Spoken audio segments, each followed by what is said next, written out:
donde hay muchas personas que probablemente no saben quiénes son.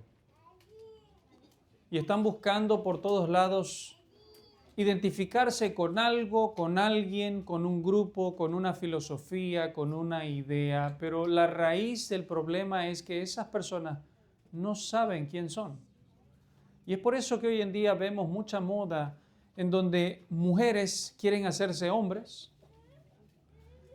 y hombres se identifican como mujeres o viceversa, hasta el punto que en la actualidad vemos a personas que se identifican como animales. Y cada vez más surge una filosofía nueva, un grupo nuevo, una identidad nueva. Y podemos observar que precisamente el problema de raíz es que estas personas no saben quiénes son. La Biblia tiene respuesta. Cuando la palabra del Señor nos dice que en Cristo nosotros somos nuevas criaturas. Estas personas en el mundo probablemente buscan identidad no solamente en su sexualidad, en su personalidad, buscan también su identidad en el éxito, buscan su identidad en las redes sociales, buscan su identidad en las opiniones de otras personas, en lo que dicen los demás. O sea, mi vida va a estar construida, basada y hecha, depende a lo que me digan los demás o los que me rodean, en opiniones de otros, en relaciones interpersonales. Sin embargo, este pasaje que acabamos de leer, hermanos, nos revela algo muy poderoso, creo yo. Nos revela que la identidad del hombre, la identidad del cristiano, del Hijo de Dios, no la define el mundo, la define Dios. La identidad de aquella persona que ha creído en el Señor Jesucristo no la definen las personas que viven alrededor, no la define una ideología, una filosofía, una cultura o una tradición, sino la define el Señor en su palabra.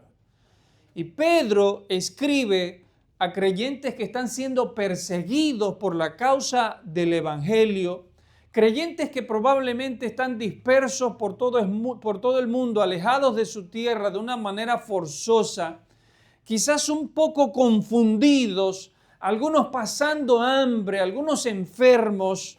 El Señor les da palabra de consuelo y les recuerda a ellos diciéndoles: ustedes ya no son los mismos.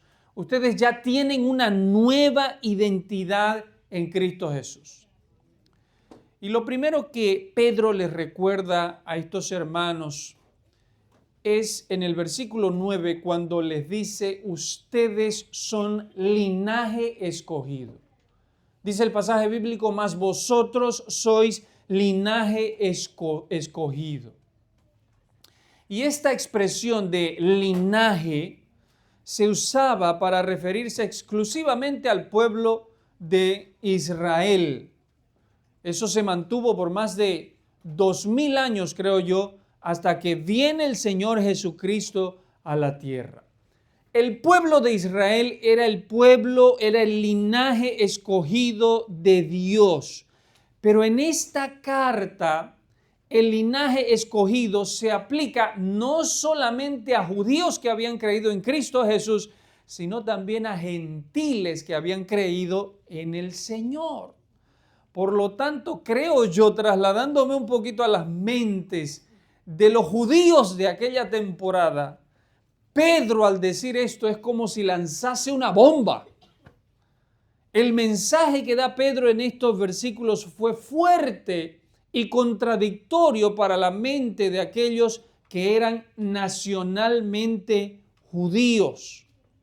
El linaje escogido no dependía de una decisión, sino era una cuestión de nacionalidad. Era una situación de en dónde geográficamente tú naciste. Como cualquiera de nosotros. Nosotros tenemos linaje sudamericano. Algunos nacieron en Bolivia, nacieron en Ecuador, nacieron en Venezuela, en Argentina. Los centroamericanos tienen linaje en Puerto Rico, etcétera, etcétera. Y esto era una cuestión precisamente de en dónde habías nacido tú. Por eso fue que estas palabras y estos versículos fueron revolucionarios en aquel tiempo. Los judíos, al escuchar que no solamente ellos eran linaje escogido, sino que ahora los gentiles también eran linaje escogido. Y para los que no saben, debemos aclarar que los gentiles somos todos aquellos quienes no son judíos. ¿Cuántos no son judíos aquí? Todos. Yo creo que no hay ni un judío aquí, ¿no? Ninguno que nosotros, ni siquiera creo yo, tenga descendencia judía. Y si no somos judíos los que estamos aquí, por lo tanto, ¿somos qué cosa? Somos gentiles. Todos los que estamos sentados en esta tarde aquí en este salón somos gentiles. Y Pedro se dirige no solo a un pueblo judío, sino también a un pueblo gentil. Miren el versículo 10 lo que dice: vosotros, refiriéndose a los gentiles, que en otro tiempo, desde el Antiguo Testamento, no erais pueblo, pero que ahora sois pueblo. Que en otro tiempo no habíais alcanzado misericordia, pero que ahora habéis alcanzado misericordia. Y sin duda sabemos que en todo el Antiguo Testamento, todo el favor de Dios estaba dirigido para el pueblo geográfico de Israel. Nada para los gentiles. Todas las bendiciones eran para los judíos. Sin embargo, para los gentiles era todo lo contrario. Incluso cuando el Señor Jesucristo vino, estaba recién llegado, haciendo milagros, de pronto les dijo a sus discípulos: no vayáis por camino de gentiles, sino vayan a las ovejas perdidas de la casa de Israel, haciendo precisamente esa separación de judíos y de gentiles, esa diferencia que había en aquellos tiempos. Conocemos el testimonio de una mujer que buscaba un milagro para su hija. Dice la historia acerca de la mujer sirofenicia. Miren, el nombre lo dice. Era de Siria y era parte de Fenicia. Una mujer sirofenicia que vino a Jesús y le insistía porque tenía una hija endemoniada para que él pueda liberarla. Y los discípulos le dicen: Señor, ya calla esta mujer que nos está atormentando. Y el Señor, en corroboración de los discípulos, le dice a la mujer: no es justo, ¿se acuerdan de ese pasaje, queridos hermanos? No es justo darles el pan a los perrillos, dice nuestra versión. Pero hay otras versiones que no camuflan la palabra y dice perros, que suena más fuerte. El Señor Jesucristo hablando, refiriéndose a los gentiles y marcando esa gran diferencia entre el pueblo nacional escogido de Dios y aquellos que no eran el pueblo de Dios. Los gentiles, y todos conocemos esta historia, la mujer por supuesto reaccionó y le dijo al Señor Jesucristo: pero aún los perrillos comen de las migajas que caen en el piso. Y dice que el Señor se asombró de ver tanta fe en esa mujer que ni siquiera era de parte de los judíos, sino que venía de los gentiles. Y al verse el Señor esa fe, le dijo: hágase como tú mandas. Y le sacó el demonio a su hija. Ahora aquí Pedro dice que el Señor en su misericordia también ha abarcado a los gentiles para que ellos también sean hijos de Dios. La palabra linaje que usa Pedro aquí significa de dónde vienes, es decir, tu origen, de dónde eres originario. La palabra linaje significa descendencia, familia de la cual una persona proviene y se refiere a la línea de sangre, se refiere a la herencia o procedencia de alguien. Cuando la Biblia dice vosotros, refiriéndose ahora a los gentiles, vosotros sois linaje escogido, está diciendo algo mucho más profundo. No está hablando ahora de sangre humana o descendencia familiar, sino de una identidad espiritual. Es como si tú estuviera diciendo ahora tú perteneces a la familia de Dios. Ahora tú has sido adoptado como hijo, como hija de Dios. Tal cual dice San Juan capítulo 1, el versículo 12, que quizás todos sabemos de memoria, mas a todos los que le recibieron, a los que creen en su nombre, a ellos, dice la palabra del Señor, les da el derecho de ¿qué? De ser ese linaje, de pertenecer a los escogidos del Señor, a la familia del Señor. Tu origen ya no es solo terrenal, ahora es espiritual. No necesitamos convertirnos al judaísmo nosotros para poder ser parte de ese linaje escogido de Dios, en el cual el Antiguo Testamento solo apuntaba a ese pueblo que se llama Israel. No necesitamos ni siquiera aprender a orar en hebreo, no necesitamos vestirnos religiosamente como los judíos, ni celebrar las fiestas de los judíos o danzar en nuestra congregación para parecernos a los judíos, así de tal forma nosotros ser llamados también linaje escogido de Dios.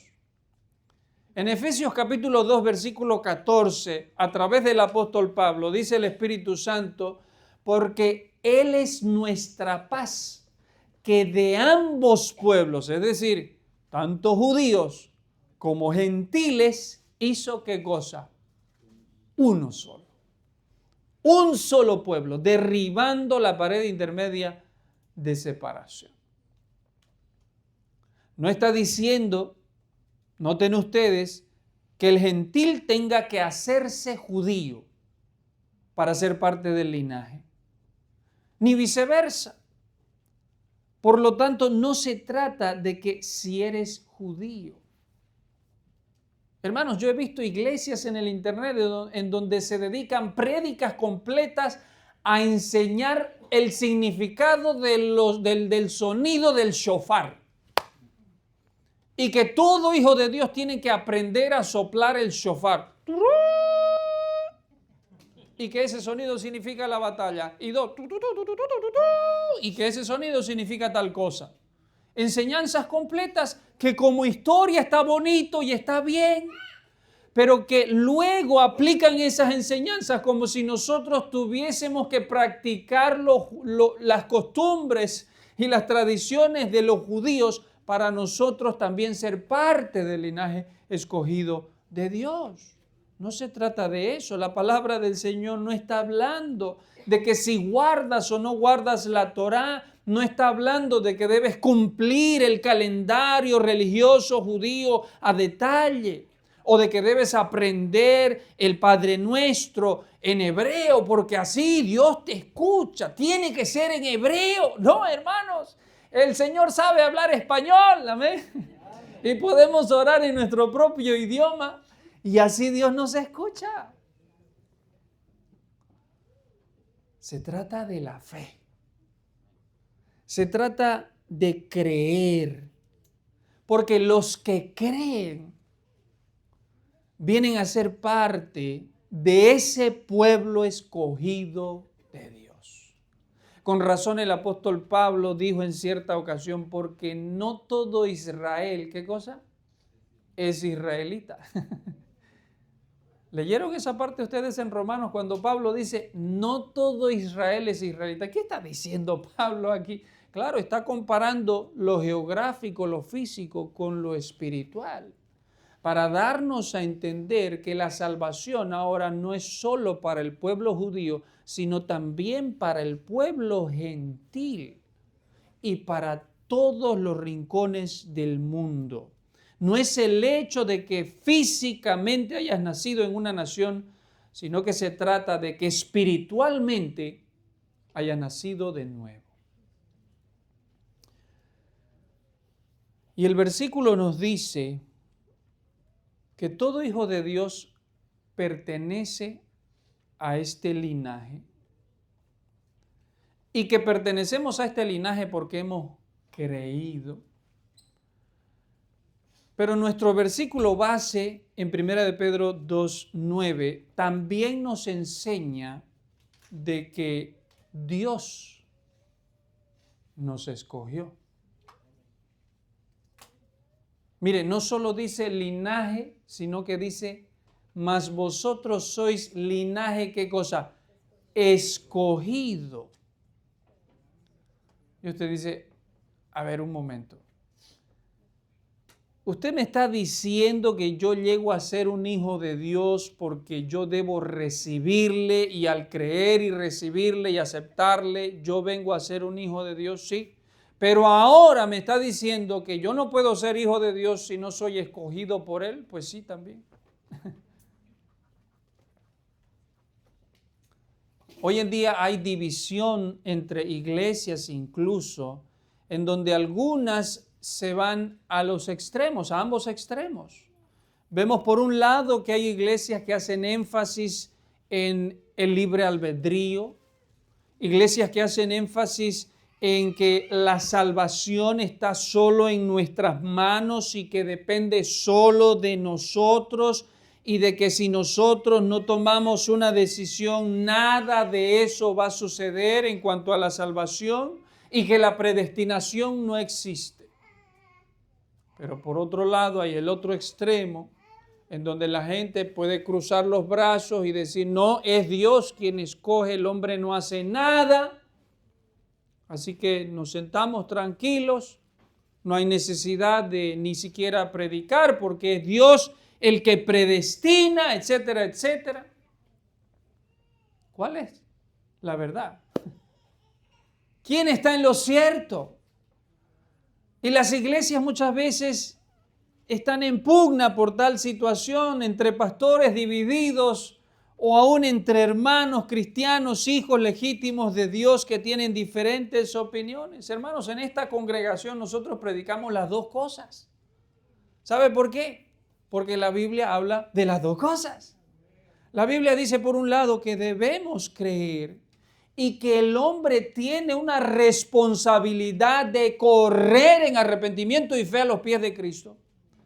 Pero también aprendemos que Dios, en su infinita misericordia, dice, nos escogió desde antes de la fundación del mundo. En primer lugar, la palabra nos enseña precisamente que es responsabilidad del hombre de las decisiones que éste tome. ¿Acaso no dice Gálatas, todo lo que el hombre sembrare, eso ciertamente, ¿qué cosa? Cosechará.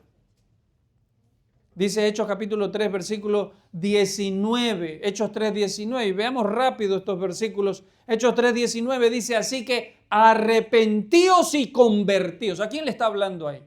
A la gente. La gente tenía que hacer esto para que sean borrados vuestros pecados, etcétera, etcétera. En Hechos capítulo 17, el versículo 30 rápidamente, también hablando de lo mismo, dice la palabra del Señor, pero Dios habiendo pasado por alto los tiempos de esta ignorancia, ahora ¿qué cosa? Ahora manda a todos los hombres en todo lugar, ¿a qué? A que se arrepientan. ¿De quién es la responsabilidad entonces? Del hombre. Es de la persona, del pecador. Dice también Lucas capítulo 13, el versículo 3, os digo, no, antes si no os arrepentís, ¿qué cosa pasará? Si no te vas a arrepentir, dice, pereceréis igualmente. Y no solo eso, usted dirá, pero eso es Nuevo Testamento, el Antiguo Testamento. No, también vamos a Deuteronomio capítulo 30 y en el versículo 9, en donde allá más de 2000 años atrás, antes que venga el Señor Jesucristo, dijo Dios, a los cielos y a la tierra llamo por testigos. He puesto delante de ti, resumiendo el versículo, he puesto delante de ti la vida y la muerte. Ahora, ¿qué debes hacer? Dice, escoge pues la vida. En tus manos está la muerte, está la vida. Tú tienes la responsabilidad de escoger a quién quieres seguir, ¿a Dios o quieres seguir al diablo? Es tu responsabilidad. Servir a Dios es una decisión personal, dice Isaías capítulo 55, el versículo 6 y 7, resumiendo estos pasajes, dice, buscad a Jehová mientras pueda ser hallado. ¿Quién debe buscar a Jehová? ¿Quién debe buscar a Jehová? Yo. ¿Quién debe buscar a Jehová?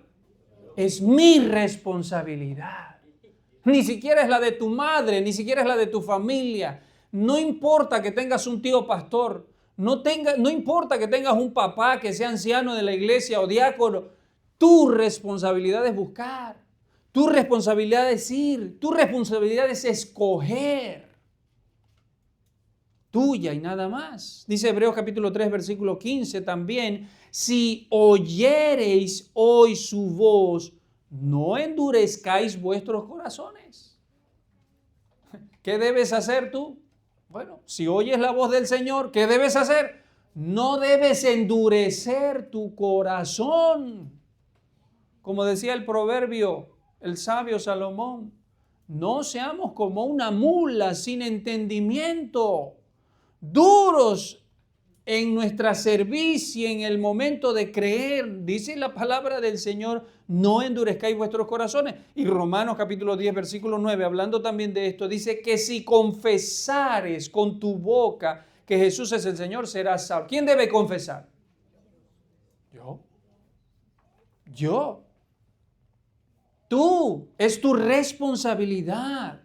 Dios te manda a arrepentirte. Dios te invita a que tú puedas escoger. Dios espera y demanda de ti una respuesta. No basta escuchar. Hay que decidir. Amén. Hay que decidir, hay que tomar una decisión y esa es tu responsabilidad. Sin embargo, también la Escritura nos enseña que Dios nos ha escogido.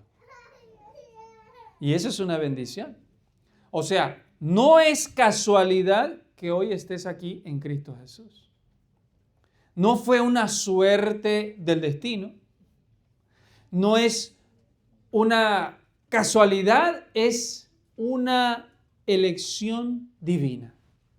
Que el Señor en su misericordia nos haya escogido, porque en Juan, el capítulo 15, el versículo 16, el apóstol nos dice, no, hablando del Señor Jesucristo, el apóstol escribiendo dice, no me elegisteis vosotros a mí, sino que yo os elegí a vosotros. Wow. Y al fin, ¿debemos creer? Sí. ¿Es nuestra responsabilidad ir al Señor? Sí. ¿Es nuestra responsabilidad escoger, tomar la decisión, buscar? Sí.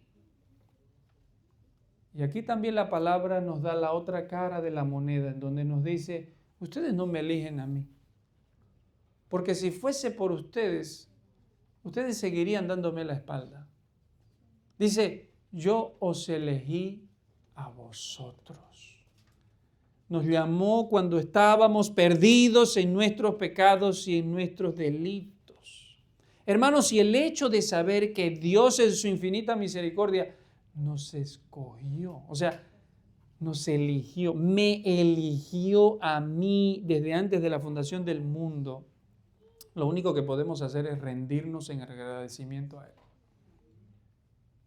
Tremendo privilegio que Él nos da. ¿Usted no se ha preguntado alguna vez, Señor, ¿por qué a mí? ¿Ah? ¿Por qué yo, Señor? Si yo soy un pecador, si yo nunca ni siquiera agarré una Biblia, yo nunca tuve la iniciativa de estudiar, de conocerte, yo nunca tuve ese deseo, Señor, ¿por qué yo? ¿No se ha preguntado usted alguna vez? ¿Por qué a mí? ¿Cuál es la respuesta a eso? No hay. ¿O es que usted va a ser lo suficientemente orgulloso para decir, claro, es que yo pues, o sea, yo vengo de Puerto Rico, o sea, no sé si saben, pero yo soy colombiano, ¿no? chico, chacho. O sacar el pecho y decir, yo tengo estos talentos. O yo soy inteligente, yo soy capaz. ¿Qué dice el Señor? A lo vil del mundo Él escogió. Lo más malo Él escogió y nosotros estamos en ese grupo. Si es que tú eres un escogido de Dios. Si es que tú eres un hijo de Dios. Amén. ¿Por qué a mí? Yo no sé. ¿Por qué, Señor? Yo no sé. A lo único que puedo apelar y dirigirme es a su amor, a su misericordia, Efesios dice, y a su voluntad. Amor, misericordia y su santa voluntad. Wow. Él nos escogió. ¿Cuál debe ser nuestra reacción? Rendirnos en agradecimiento a Él por habernos escogido. Y eso nos enseña también que no importa, querido hermano, lo que piense el mundo de ti, no importa cuánto se burlen de ti por seguir este camino espiritual, no importa que el mundo te rechace, no importa que la gente te desprecie, tú eres un escogido de Dios. Y no solo eso, el versículo sigue diciendo, somos real sacerdocio. Eso nos enseña que tenemos acceso a Dios. Dice el versículo, mas vosotros sois linaje escogido y ahora real sacerdocio. Pedro, refiriéndose precisamente a que los sacerdotes tenían que venir exclusivamente de una tribu especial en Israel. ¿Cuál era esa tribu?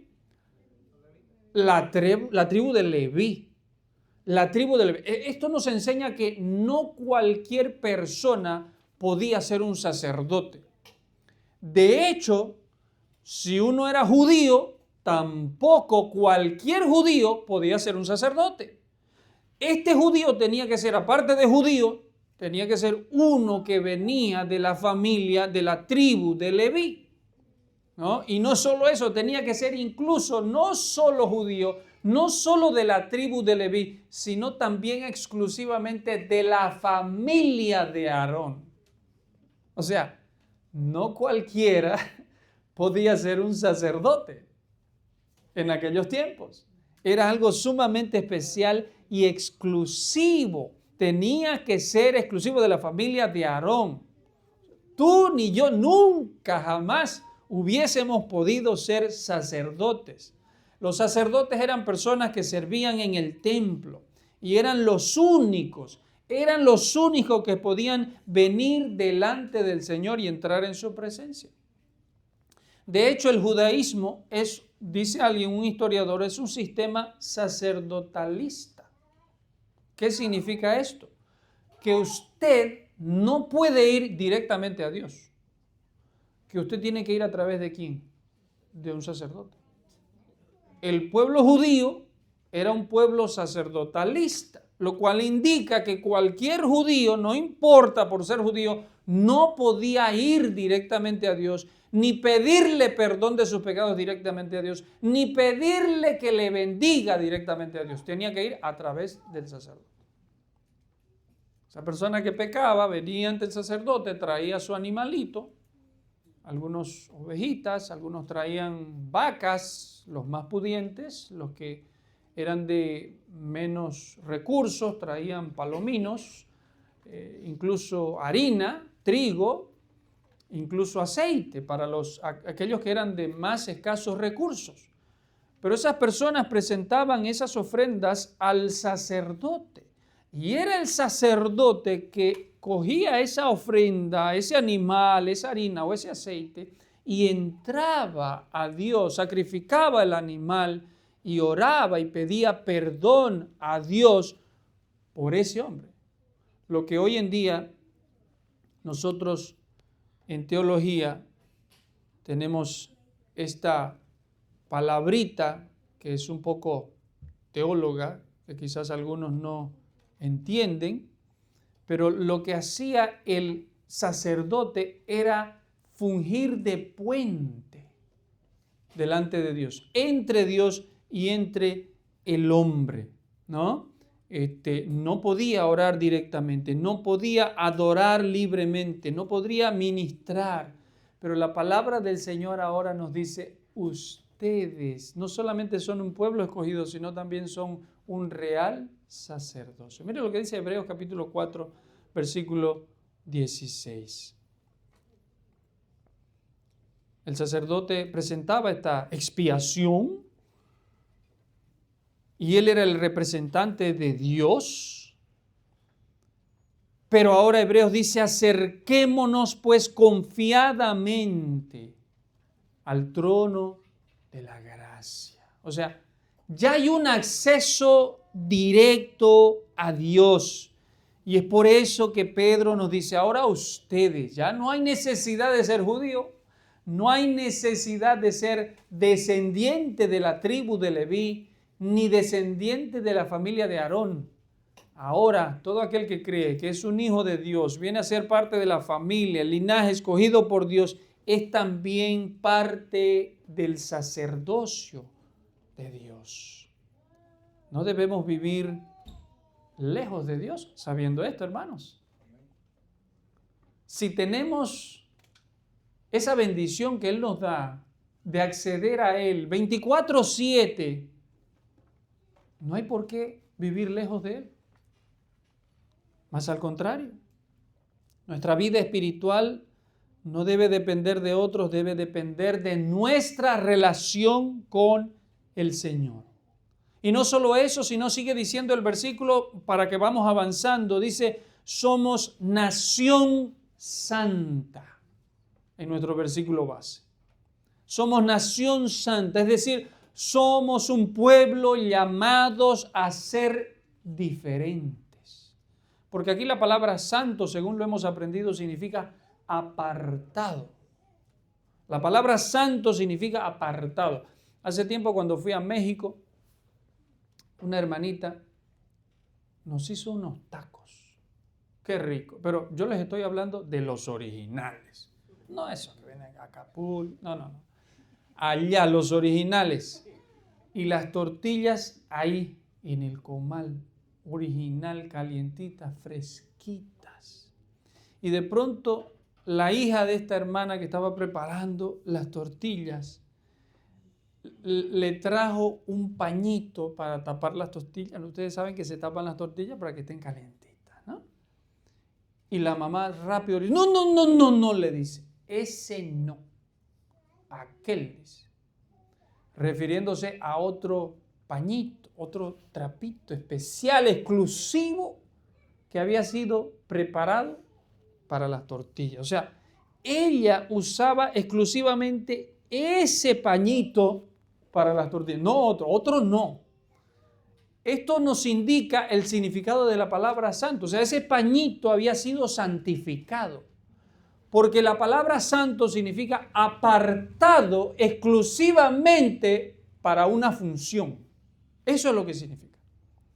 Y cuando el Señor nos dice que los cristianos, los hijos de Dios, somos una nación santa, nos está diciendo que nosotros hemos sido apartados del mundo y exclusivamente para servir a Dios. Nuestra función es esa, hermanos y hermanas. No hay tal cosa de estar con un pie en el mundo y con otro pie en las cosas del Señor. El Señor no te quiere así. La palabra santo significa apartado del mundo, separado de las cosas vanas, exclusivamente para el uso de Dios. Eso es lo que significa. No se puede usar para otra cosa que no sean las tortillas en el caso del pañito. Santo significa apartado. A nosotros Dios nos ve como sus hijos, al mundo como sus criaturas. Dios tiene un trato especial con nosotros porque no todo el mundo son sus hijos, solo aquellos que creemos en Él. Dios no solo nos salva del pecado, sino Él nos da un llamamiento a vivir de una forma distinta.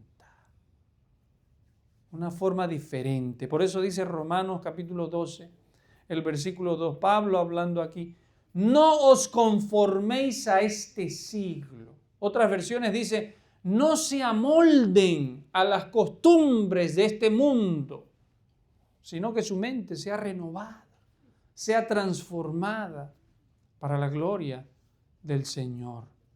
No puedes vivir como el mundo y esperar resultados celestiales. Tu identidad debe estar reflejada en una conducta santa delante del Señor. Dice, somos pueblo adquirido. Entrando a la recta final, somos pueblo adquirido por Dios. Todos los privilegios que Dios le dio a Israel ahora se están dando a todos aquellos que creen en el Dios de Israel. La palabra del Señor nos enseña que hemos sido comprados, no con dinero, no con oro, no con plata, sino que hemos sido comprados con la sangre preciosa de Cristo Jesús. 1 Corintios capítulo 6, versículos 19 y versículo 20 dice, ¿o ignoráis que vuestro cuerpo es templo del Espíritu Santo, el cual está en vosotros, el cual tenéis de Dios, y que no sois, ¿qué cosa? Vuestros. Y el versículo 20 sigue diciendo, porque habéis sido comprados por precio, glorificad pues a Dios en vuestro cuerpo y en vuestro espíritu, los cuales son de Dios. Hermanos, nuestro precio incluso fue más caro que el de los israelitas.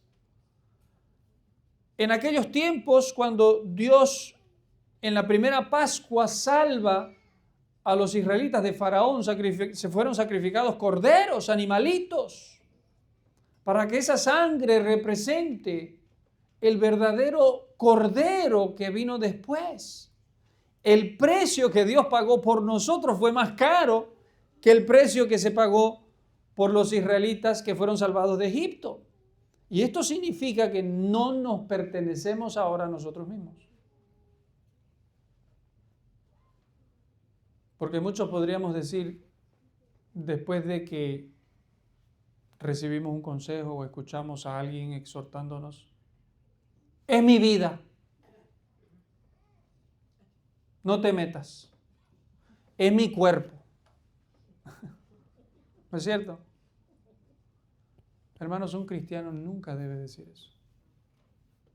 Porque un verdadero cristiano le pertenece a Dios. Dice, no sois vuestros. O sea, si usted ha sido comprado por la sangre de Cristo Jesús, tú ya no eres de ti. Tú le perteneces a Cristo Jesús y por lo tanto debes hacer lo que tu dueño te manda, lo que tu dueño quiere para ti. ¿Y sabes qué es lo mejor? Que el dueño quiere lo mejor para nosotros. Sin duda quiere bendecirnos. Y para terminar, hermanos, en último lugar, dice la palabra, nosotros somos escogidos, linaje escogido. Dice el versículo base también que nosotros somos real sacerdocio, somos nación santa, somos pueblo adquirido por Dios. Pero tenemos una misión. Dice la misión es para anunciar las virtudes de aquel que os llamó de las tinieblas a su luz admirable. Todo creyente recibe el privilegio de ser escogido, de ser linaje, de ser sacerdote, de ser santo. Pero todo privilegio tiene su responsabilidad. Nosotros somos padres. ¿Cuántos son padres aquí? Tenemos hijos. Y qué bello ser papá.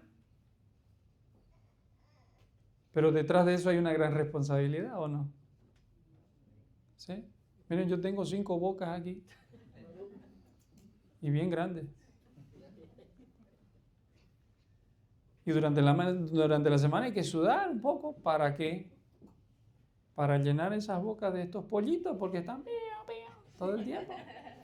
Bueno, ahora ya no dicen pío, pío, dicen picha, picha, picha.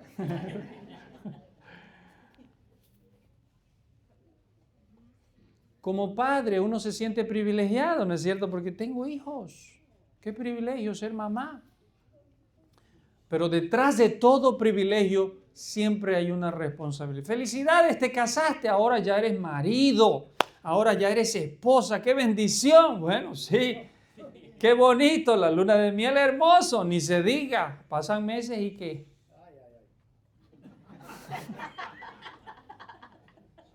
Solito se vende el hermano, ¿no? Detrás de todo privilegio siempre hay una responsabilidad. Hermanos, el Señor nos da el gran privilegio de posicionarnos en lugares santos y celestiales. No hay mejor posición que la posición del cristiano. Y para colmo nosotros estamos de camino al cielo, hermano. ¿Qué cosa más hermosa puede haber que nosotros estamos tan seguros en Cristo que pase lo que pase, suceda lo que nos suceda, enfermedad, situación difícil, circunstancia, aún la muerte, dice la palabra, nosotros estamos seguros allá? Nada. ¿Qué es nada? Nada nos podrá separar del amor de Cristo Jesús. Eso es un privilegio, hermanos, que debe sacarnos sonrisas, gozo y agradecimiento. Pero detrás de todo privilegio hay una responsabilidad. Hay un para qué. Y ese para qué, dice la palabra, es que tú y yo hemos sido llamados para una misión especial. La misión de que con nuestro testimonio Dios pueda cambiar vidas enteras a tu alrededor. Donde tú estás, Dios quiere brillar. Sea en la calle, en el mercado, en tu trabajo, en tu casa, Dios quiere brillar para que a través de tu vida las personas alrededor sean bendecidas.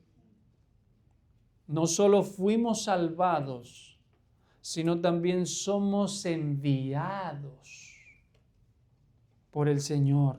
Y Pedro deja claro que nuestra identidad tiene precisamente ahora un propósito. El propósito de no ser creyentes pasivos, sino el propósito de rescatar a nuestros familiares, a nuestros parientes, a mi amigo, mi compadre, a mi conocido, a mi vecino, rescatarlos del mismo infierno para llevarlos al cielo. Para que anunciéis las virtudes de aquel que te llamó a ti, que te rescató primero a ti y que ahora Él quiere que tú seas un instrumento de Él para rescatar también a otros. Tu salvación viene juntamente también con una misión, la misión de testificar. Dice para que anunciéis las virtudes. Y aquí la palabra virtudes puede entenderse también como las excelencias, puede entenderse también como el poder, hablando de Dios, puede entenderse como la grandeza o el carácter de Dios. Es decir, estamos llamados a hablar y a mostrar quién es Dios realmente a los demás. Estamos llamados a hacer eso. ¿Y cómo es que se anuncian las virtudes? Bueno, el pastor David nos enseñaba con nuestras palabras. Es hablando, amén, hermanos. Es hablando. Y sí, puede ser que usted, cuando se trata de esto, tartamudea un poco, pero la práctica hace al maestro, dice la frase, ¿no es cierto? Y debemos empezar a hablar, a predicar, a compartir el Evangelio. Pero no solamente hablando es que nosotros anunciamos, no solo tiene que ver con hablar el anunciar, sino también con nuestra vida, con nuestro testimonio, con nuestra conducta, con nuestras acciones, con nuestro amor, con nuestro servicio, con el perdón que ofrecemos a los demás. Dios quiere que seamos pregoneros y que reguemos el Evangelio por donde sea que vayamos. Y yo te pregunto, cuando la gente te escucha, ¿Qué escucha de ti? ¿Solo hablar de política? ¿Solo hablar de fútbol? ¿Solo hablar de lo malo que está este mundo? ¿Solo hablar de noticias y nada más? ¿O es que también la gente que te escucha el Evangelio de parte de ti? Déjame preguntarte, cuando la gente te ve, ¿qué ve en ti? ¿Una persona orgullosa? ¿Una persona enojona? ¿Una persona egoísta? O una persona que probablemente era así, pero que ahora que va a la iglesia, el conocer a Dios lo ha hecho entrar en un proceso de cambio. Y que la gente a tu alrededor lo está notando. Y que tus vecinos pueden ver lo humilde que eres tú, lo amable que eres, lo perdonador que eres, lo servicial que eres. Porque no solo predicamos con palabras, predicamos también con nuestras acciones.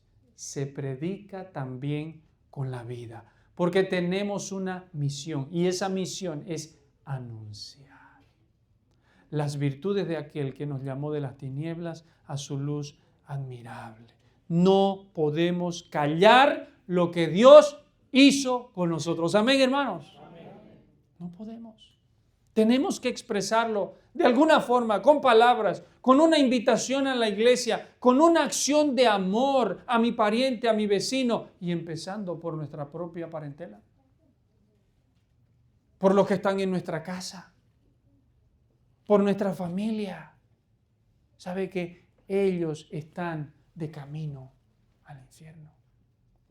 Si no le predicamos el Evangelio a tiempo, ellos se van a ir al infierno y ese día, déjame decirte, será demasiado tarde. Y no tendremos la conciencia suficientemente tranquila cuando eso suceda. Tu vida es un testimonio, una herramienta poderosa para que Dios use en este mundo. ¿Has tenido alguna vez la oportunidad de testificar de Cristo a alguien? ¿Has tenido alguna vez el privilegio de guiar a esa persona a los pies de Cristo Jesús? Hermano, eso es algo hermoso. Eso es algo precioso, tan precioso que dice la Escritura, hay gozo. Otras versiones dicen, hay fiesta en los cielos cuando un pecador se arrepiente.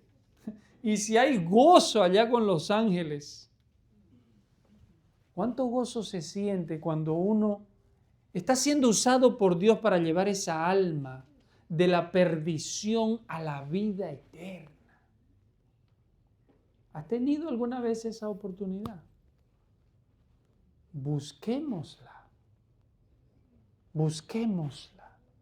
y prediquemos a Cristo Jesús por doquier. Amén, hermanos. Pongámonos de pie y oremos al Señor.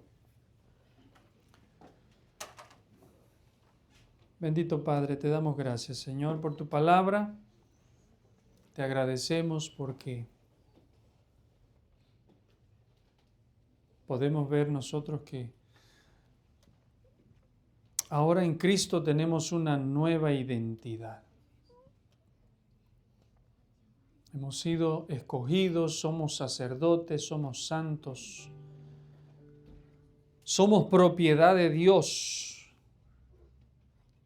pero con el propósito de ser luz en medio de las tinieblas. Señor, ayúdanos a brillar donde quiera que vayamos. Y que no vayamos en nuestro nombre, sino en el nombre de Cristo, con el poder y la autoridad que tú nos has dado para pregonar el mensaje del Evangelio.